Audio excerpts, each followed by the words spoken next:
Hello friends, मैं doctor Deepika Mundada physician from Nashik आज आपका स्वागत करती हूँ।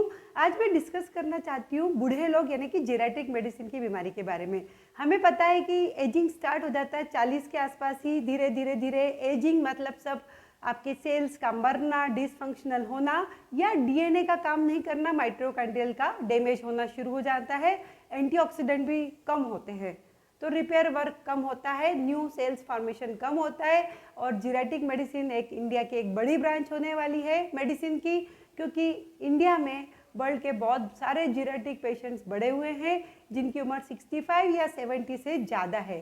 जीरेटिक मेडिसिन के बारे में हम लोगों को बहुत ज़्यादा जानकारी या अवेयरनेस नहीं है, लेकिन आने वाले समय में हमें बूढ़े लोगों का केयर करना सीखना पड़ेगा, घर में या नर्सिंग केयर में या ओल्ड एज होम में, हॉस्पिटल्स में।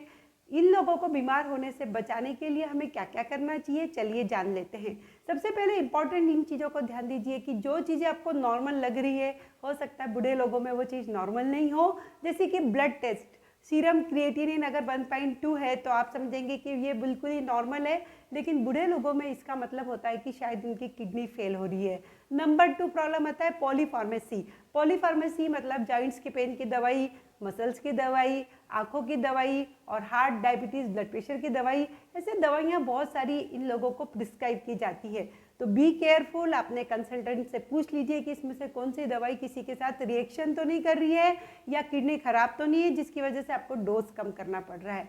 इंपॉर्टेंट चीज़ होती है कि पेशेंट्स में गिरना नहीं चाहिए, क्योंकि आप सबने देखा होगा कि गिरने का परसेंटेज, फॉल होने का और फ्रैक्चर फीमर बोन होने का परसेंटेज उम्र के हिसाब से बढ़ता है। इसको रोकने के लिए उपाय है, हड्डी को मजबूत करना है, विटामिन डी, कैल्शियम, दूध, और मसल्स को मजबूत करना है। उसका एक तरीका होता है अच्छा प्रोटीन खाएं खाने में और एक्सरसाइज करें। गिरने से बचने के लिए जब भी आप सोने जाए तो हल्का सा नाइट लैंप रखें, दीवारों पे या बाथरूम में कुछ हैंडल लगाएं, बाथरूम का फर्श गीला नहीं हो और कमरे के सोने की जगह पे कोई भी नीचे चादर वगैरह बिछा नहीं हो जिसमें कि पाँव अकड़ जाए। बहुत ठंडा इन्वायरमेंट भी बूढ़े लोगों के लिए अच्छा नहीं रहता है। गर्मी और ठंडी से थोड़ा सा बचना बहुत ज़रूरी होता है। वैक्सीनेशन करा सकते हैं। निमोकोकस का वैक्सीनेशन 55 के एज के बाद ज़िंदगी में एक बार होता है, और फ्लू का वैक्सीनेशन अगर साल में एक बार कराते रहें तो इन्हें बार बार आईसीयू एडमिशन की ज़रूरत नहीं होती है। याददाश्त का जो प्रॉब्लम है, मेंटल हेल्थ इशू एक बूढ़े लोगों का बहुत बड़ा प्रॉब्लमेटिक है एरिया है, जिसके लिए बहुत सारी चीज़ें का जैसे कि एक्सरसाइज, मेंटल गेम्स और केयर टेकर का बहुत ज़्यादा इन्वॉल्वमेंट होना बहुत ज़रूरी है। तो इम्पोर्टेंट मेरा मैसेज है कि जब भी नई जगह पे जा रहा है पेशेंट, आप भी अगर बूढ़े हो, 60 प्लस 70 प्लस के इंसान हो, तो नई जगह पे आप वॉकिंग करने भी जाएँ तो ज़रा अलर्ट हो जाए, क्योंकि नई जगह पे पैदल घूमने से या रात को उठ के जाने से गिरने का डर बहुत ज़्यादा रहता है।